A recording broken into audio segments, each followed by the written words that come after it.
कौन पार्टी कहाँ जीत सकती है और सीटें निश्चित रूप से दी जाएगी। चिराग जी बिल्कुल ठीक हैं, सीट शेयरिंग में किसी प्रकार की विवाद नहीं होगा। उनकी जो एक्सपेक्टेशन होगा, जहां उनके लोग जीत सकते हैं उस भी सीटों को दिया जाएगा कि किसी प्रकार की सीट शेयरिंग में विवाद नहीं होगा। 17 महीने की उनकी सरकार के 17 महीने के महागठबंधन की सरकार हो सकती है, हम अभी एनडीए की सरकार की बात कर रहे हैं, लेकिन तेजस्वी जी कहेंगे कि हमारी सरकार, आपकी सरकार कैसे? सत्य पर आधारित बातें बोलिएगा तो लंबे दौर का रेस में आप जाइएगा। सत्य को झुठलाइएगा तो जनता नकार देगी, क्योंकि जनता कोई बेवकूफ नहीं है। नमस्कार, द हिंदी टॉप देख रहे हैं आप। मैं हूं आपके साथ एकाग्र गुप्ता। बिहार विधानसभा चुनाव की तारीखों का ऐलान हो चुका है। इस बार बिहार में 2 चरणों में चुनाव होने हैं। पहला चरण 6 नवंबर और दूसरा चरण 11 नवंबर को है। लेकिन देखने वाली बात इस समय यह है कि जैसे ही विधानसभा चुनाव की तारीखों का ऐलान हुआ है, उसके बाद से ही सभी राजनीतिक पार्टियां अपना दमखम दिखाने में जुट चुकी हैं। इस समय मेरी मौजूदगी पटना में है और मेरे साथ बात करने के लिए इस समय मौजूद हैं नीतीश सरकार में पूर्व मंत्री रहे जय कुमार सिंह। सर, सबसे पहले आपको बहुत बहुत स्वागत है। बहुत धन्यवाद सर। सर, सबसे पहले मेरा सवाल यही है कि इस समय जब चुनाव की तारीखों का ऐलान हुआ है, उसके बाद से सीट शेयरिंग को लेकर देखा जा रहा है कि एनडीए में पेच फंसा हुआ है। तमाम बैठकें चल रही हैं, लेकिन उसके बाद भी अभी तक कोई निष्कर्ष नहीं निकल पाया है। किस तरह से देखते हैं? नहीं, देखिए, एक तो पहले ये कोई पेच नहीं है, आचार संहिता लग गई है, चुनाव का डेट आ गया है, तो इस तरह अब सारी पार्टियां, अभी गठबंधन की युग चल रहा है, कोई स्वतंत्र रूप से कोई एक पार्टी तो चुनाव लड़ नहीं रही है। 5 पार्टियां बड़ी सुलझे हुए साथी हमारे हैं।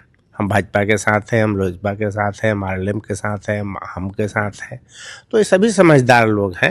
लेकिन फिर भी चूँकि सीटों की शेयरिंग में 2-3 दिन बैठकें होती है, अपनी अपनी सीटें बढ़ाने का सभी साथी प्रयास करते हैं, लेकिन फाइनली एक मिशन होता है कि बिहार में जो हमने स्लोगन दिया है, हमें उपलब्धि उसको लेना है। 2025 से 30, फिर से नीतीश और 225, तो फाइनली इस मूड को लेकर के और ये जो मिशन को लेकर हम सभी साथी बैठे हुए हैं। सीट शेयरिंग में चलती है, 2-3 राउंड बात हुई, बहुत स्मूथली चल रहा है, और मैं समझता हूं कि किसी प्रकार की सीट शेयरिंग में विवाद नहीं होगा। कौन पार्टी कहां जीत सकती है और सीटें निश्चित रूप से दी जाएगी, इस प्रकार की बातें चल रही है, और हम समझते हैं कि आज और कल में ये सारी बातें सामने आ जाएगी। इसलिए किसी प्रकार के सीट शेयरिंग में विवाद नाम का कोई चीज़ नहीं है। कल देखने में आया था, एक बैठक हुई थी, बीजेपी कार्यालय पर बैठक आयोजित हुई। उसमें चुनाव प्रभारी, चुनाव सह प्रभारी, बिहार प्रभारी और दोनों उप मुखिया और सहित उनके साथ केंद्रीय मंत्री भी यहाँ पर मौजूद थे बैठक में। उसे महत्वपूर्ण बैठक का दावा दिया गया कि ये महत्वपूर्ण बैठक है, लेकिन उसमें से चिराग पासवान और जीतन राम मांझी उस बैठक से नदारद दिखे।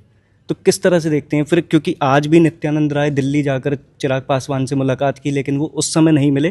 बाद में चिराग पासवान नित्यानंद राय से मुलाकात की थी। देखिए, कल तो रामविलास जी का एक कार्यक्रम था, वो पहले ही बोले थे, हमारे चिराग पासवान जी के पिताजी का कोई पुण्यतिथि कार्यक्रम था, और यदि कोई छोटी मोटी नाराजगी होगी तो सिर्फ सीटों के लेकर के हो सकती है, और जायज़ भी है। इस प्रकार की बातें होती रहती है, हमारी एक्सपेक्टेशन होती है, साथी भी पीछे होते हैं, कई मजबूत साथी रहते हैं, और गठबंधन के दौर में कोई ना कोई छूट जाता है, तो हर पार्टी का लीडर का अपने कर्तव्य भी हो जाता है हम अधिक से अधिक साथियों को टिकट दिला सकें। इसकी नाराजगी नहीं कही जाएगी, ये कार्यकर्ताओं के प्रति एक उसकी जस्ट डिमांड पूरा करने का एक प्रयास होता है। इसको नाराजगी नहीं माना जाता है लोकतंत्र में। वो चाहते हैं हमारी एक सीट बढ़े, लेकिन बहुत समझदार हैं, और हमारी पार्टी के जितने वरिष्ठ लोग हैं, जो कोर कमेटी के लोग हैं हमारे दल में, मुख्यमंत्री जी के अलावा आदरणीय जो केंद्र सरकार में मंत्री हैं हमारे ललन जी, वो पार्टी के अधिकृत किए गए हैं, विशेष रूप से कार्यकारी अध्यक्ष हैं, ये सब मिल करके, और भाजपा के जो अधिकृत लोग हैं मिल करके इस बात को समझौता कर रहे हैं। क्योंकि हमारी सीट शेयरिंग की बातें भाजपा से हो रही है और भाजपा अपनी सहयोगियों से कर रहे हैं, तो सभी सुलझे हुए लोग हैं। चिराग जी बिल्कुल ठीक हैं, सीट शेयरिंग में किसी प्रकार की विवाद नहीं होगा। उनकी जो एक्सपेक्टेशन होगा, जहां उनके लोग जीत सकते हैं वो सभी सीटों को दिया जाएगा। मैं ऐसा मानता हूं कि ऐसे बातें हमारे पार्टी में जो विचारधाराएं जो बनी है वो उसी रास्ते पर जा रही है। जेडीयू कितनी सीटों पर चुनाव लड़ने की तैयारी कर रही है? देखिए, अब तो ये पूरी बातें चलती है, खूंटा कोई नहीं गाड़ सकता है। कोई एक लास्ट पॉइंट नहीं, फ्लेक्सिबल होना पड़ता है। सभी पार्टी फ्लेक्सिबल है, हर पार्टी चाहती है कि हम 115 पर चुनाव लड़ रहे थे, 121 पर हम थे, जिसमें मांझी जी को देने के बावजूद भी 115 पर लड़े हैं। लेकिन चूंकि सहयोगी बढ़े हैं, सहयोगियों की संख्या बढ़ा है, तो हमें फ्लेक्सिबल होना पड़ेगा। तो हमारे नेता आदरणीय ललन जी, माननीय मुख्यमंत्री जी ने अधिकृत किया हो, राष्ट्रीय कार्यकारी अध्यक्ष संजय जी, विजय चौधरी जी की सारी बातें वो बता दें कि हमें कितना फ्लेक्सिबल होना चाहिए। हमें एकजुटता के लिए, अपनी गठबंधन को इंटैक्ट रखने के लिए हमें कितना फ्लेक्सिबल होना पड़ेगा, वो सारी बातें तय हो चुकी हैं। तेजस्वी यादव दावा करते हैं कि जो उनकी 17 महीने की सरकार रही है वो नीतीश सरकार की जो 20 साल की सरकार है उस पर भारी है।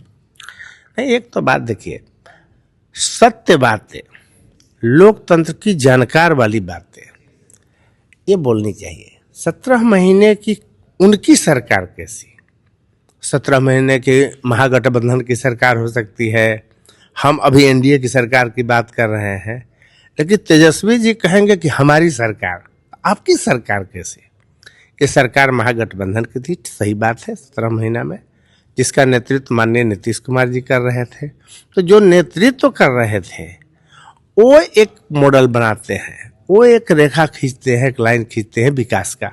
तो विकास की विजन तैयार करना, उसको क्रियान्वयन में तब्दील करना, ये सारी चीज़ें नेतृत्व करता है। हम भी लोग भी कई मिनिस्ट्री को हम लोग संभाले हुए हैं। हमें जो टास्क मिलता था, क्रियान्वयन करने के मिलता था। नीतिगत फैसला, नीति बनाने की ताकत नेतृत्वकर्ता के पास होता है। तो ये बातें एक अफवाह की तरह, देखिए परिपक्व लीडर अफवाहें नहीं बढ़ाते हैं। सत्य पर आधारित बातें बोलिएगा तो लंबे दौर का रेस में आप जाइएगा। सत्य को झुठलाइएगा तो जनता नकार देगी, क्योंकि जनता कोई बेवकूफ़ नहीं है। लोकतंत्र को ठीक ढंग से पढ़ रही है जनता।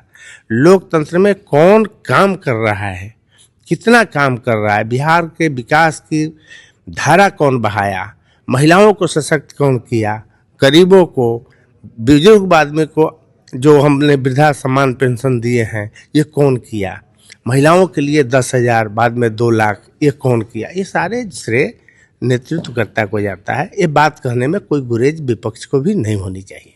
तेजस्वी यादव कह रहे हैं कि अगर उनकी सरकार इस बार बनती है तो वो हर घर से एक व्यक्ति को सरकारी नौकरी देंगे, और इसके साथ ही वो तमाम जो उन्होंने दावा किया है कि इस बार बिहार सीएम यानी चेंज मेकर, किस तरह से देख रहे हैं कि हर घर में सरकारी नौकरी देने का वो वादा कर रहे हैं। देखिए एक बात बताते हैं, सत्ता आती है जाती है, लोग भी हारते हैं जीतते हैं, लेकिन उनकी बातें जनता में वही पहुंचाई जाती है कि भाई पीछे भी काम किया हूँ, मैं अच्छा काम किया था, कुछ एंटी इनकम्बेंसी हुई, मैं हार गया। यदि पीछे विकास की एक लाइन भी आप नहीं खींचे हो तो जनता आप पर विश्वास नहीं करेगी। नीतीश कुमार जी की पार्टी यदि हम कभी हार भी गए तो हम बताएंगे कि इस बिहार को सुंदर बिहार, स्वर्णिम बिहार और बेहतर बिहार हमने बनाया है, हमने रोड से आच्छादित वाला बिहार दिया है, 24 घंटा बिजली वाला बिहार। आखिर उनकी पिताजी, उनके माताजी ये सारे बिहार में रहे हैं सत्ता की शीर्ष की कुर्सी पर। आखिर वो कौन ऐसी बात लेकर जाएंगे जो जनता में विश्वास करेगा। ये बिहार अंधेरा में डूबा हुआ बिहार था, गड्ढा में तब्दील बिहार था। इस बिहार को अपहरण उद्योग का बिहार कहे जाने लगा है। उसी आइडियोलॉजी, उसी विचारधारा पर आप फिर से जनता के बीच में आप आना चाहते हो। नए अवतार में नहीं आ रहे हैं, वही पुराने साथियों के साथ आप आ रहे हो, कोई चेंजिंग आप में नहीं है। इसलिए आपकी बातों का विश्वास करना भारी मुश्किल काम है। इसलिए अभी दूर दूर तक कहीं नहीं दिख रहा है कि आप झूठियाँ आश्वासन जब दे रहे हैं, अभी तो कुछ कह देंगे आप सत्ता में नहीं हैं, कहेंगे कि हर व्यक्ति को 3 मंजिला बिल्डिंग हम बना देंगे, क्योंकि आपको सत्ता में तो आना नहीं है। गुमराह करने से वोट नहीं मिलेगा।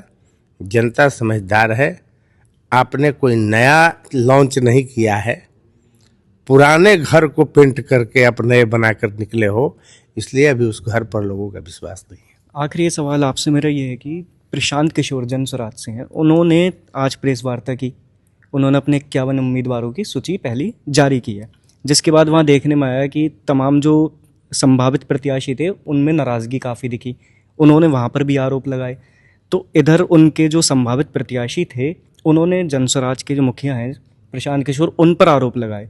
वहीं प्रशांत किशोर एनडीए के तमाम नेताओं पर आरोप लगा रहे हैं।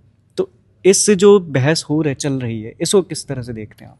देखिए, प्रशांत किशोर, ये आरोप प्रत्यारोप की दौड़ तो चलती रहती है पक्ष विपक्ष में, लेकिन प्रशांत किशोर जी की आज का जो मैं लिस्ट देखा हूँ, सचमुच में हम लोग था कि प्रशांत किशोर अभी तक बहुत लोगों को कहते हैं कि मैं जिस दल में गया उसकी सरकार बना दी है, मैं तो प्रधानमंत्री बनाने वाला हूँ। लेकिन आज जो सूची जो निकाले हैं कि हर विधानसभा का जो कैंडिडेट्स के रूप में जो दिए हैं, मतलब बेहद निराशा हुआ है कि प्रशांत किशोर जी कुछ ऐसी भी एक भी चेहरा नहीं दिखा पाए। मैं एक व्यक्ति का नाम जानता हूँ, जदवंश गिरी जी, अच्छे पढ़े लिखे हैं, जो बात कहते थे बिहार के जितने विजडम लोग हैं, जो हाईएस्ट लेवल का ब्रेन रखते हैं, जो एक्सपर्ट ब्रेन है, वो हमारा नेतृत्व करेंगे, उनको मैं टिकट दूंगा, वो ऐसा कोई चेहरा नहीं दिखा। आज की छोटी लिस्ट होनी चाहिए थी, 5-10 लोगों को भी निकालते एक बेहतर चेहरा जो बिहार के लिए कम से कम वो 5 चेहरा भी नामचीन होता तो इनकी थोड़ी सी लगती कि कोई विजन है। मैं इतना ही कहूँगा, बहुत पढ़े लिखे हैं, अच्छे इंसान हैं, पार्टी नए बनाए हैं, लेकिन आज जिस प्रकार की सूची बनाए हैं, ये उम्मीद हमें प्रशांत किशोर जी से नहीं था।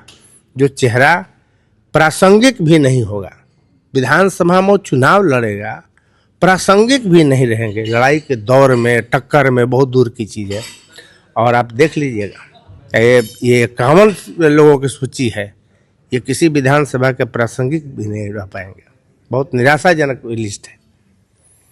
ये हमारे साथ बात करने के लिए थे बिहार सरकार के पूर्व मंत्री जय कुमार सिंह। बिहार चुनाव से जुड़ी तमाम अपडेट्स के लिए बने रहें द हिंदी टॉप के साथ।